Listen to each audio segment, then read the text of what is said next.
Hey everyone, it's Dominique from ShitNGiggles, my new YouTube channel. Last video was episode 1, in which I talked about probably the worst Tinder date you could possibly have, in which a guy was visiting from out of town for a work conference, and he decided to go for a dog walk with me and threw his dick in my hand. And if you thought that was pretty bad, I have had others. So there was a guy that messaged me. We matched on Tinder, seemed great. English was excellent, seemed really smart, and like we had some interest, like exercising and stuff. And he suggested going for a run and then maybe making pizza at my place. Sounds good. I love cooking and he enjoyed it as well. He offered to bring wine, so, pretty relaxed evening. Personally, when it comes to the possibility of having sex with someone for a Tinder date, like I make it very clear, like safety first and, things that I'm not into, when it comes to sex, because you just never know what kind of guys or girls are out there that are really into freaky stuff, or things that you might not agree with, or things that make you really uncomfortable, and that could lead to a very awkward date or situation. So this guy was totally cool with my rules, which was pretty simple and straightforward. And we met, and it was raining, and he didn't feel like running in the rain, obviously. So we just opted to make pizza and hang out. And we were getting to know each other and having a glass of wine while cooking pizza together. And out of nowhere, he said, "You're my bitch," in Finnish, thinking I wouldn't know what he was saying.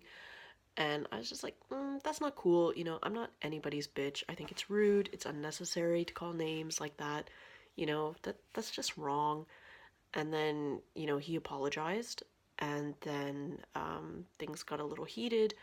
And he was saying stuff like, "What year are you born in?"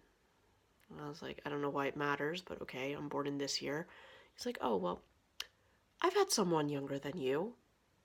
Meanwhile, I'm just lying there. Like, why are we talking about someone else, like another woman, while you're with me? It didn't make sense. And then um, he started to choke me. And that was another thing that I'm really not down for, especially because it requires a lot of trust if you're going to go into, the BDSM kind of, route. And he was much older than me, and again, his English was excellent, so like all these things I had said I wasn't into, he was doing them. And I just said, like, "No, you can't, like, please stop choking me." And he's like, "No, don't worry, like, I'm just gonna choke you a little bit," as he was squeezing harder. So I was just like, holy crap, what am I gonna do? And I was just like, "No, you really don't want to choke me." And he thought it was maybe adorable that I was like getting upset about it and getting bothered. And I'm lying there in bed, and I'm just like, "No, you really can't choke me." And he's like, "I can do what I want. You just need to relax and you just need to trust me." And I'm like, "I can't trust you. And furthermore, I have asthma." And he didn't believe me. He actually thought I was lying to him to get out of this. And he was just like, "No, you don't." And I was like, "No, really, like, go in my bag. There's a chunk of red and white plastic with my name on it. It's an inhaler. Like, I'm really asthmatic." So then he just like let go of my throat, and then he like rolled away from me and was like, "Oh, you think I'm so disgusting, and you're no fun." I didn't know I had to like die, possibly die, in order to be fun enough for this kind of thing. So I got a little bit upset, and I was just pretty much done. And he decided to keep going, and I was like, "Okay, maybe he believes me finally that I have asthma." And then the next thing I know, he slapped my face. And that's when I was like, "No, you can get out now. Like, just get out."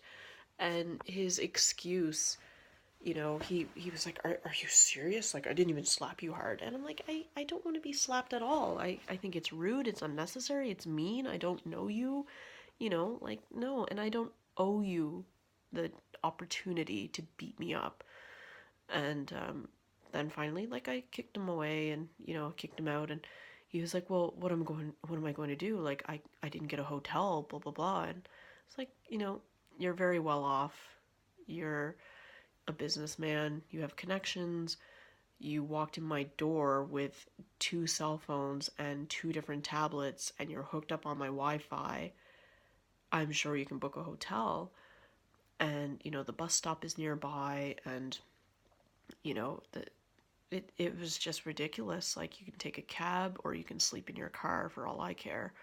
So it's really interesting, what people are willing to do, in the sense of they don't give a shit, no matter what. And there's a lot of, I don't know, lack of respect when it comes to that kind of thing, and I just think it's mean and it's not necessary. I mean, these are my personal beliefs, and also as a woman and as a person in a new dating situation, I just simply didn't know what to do other than to tell him, like, no, get off me and get out.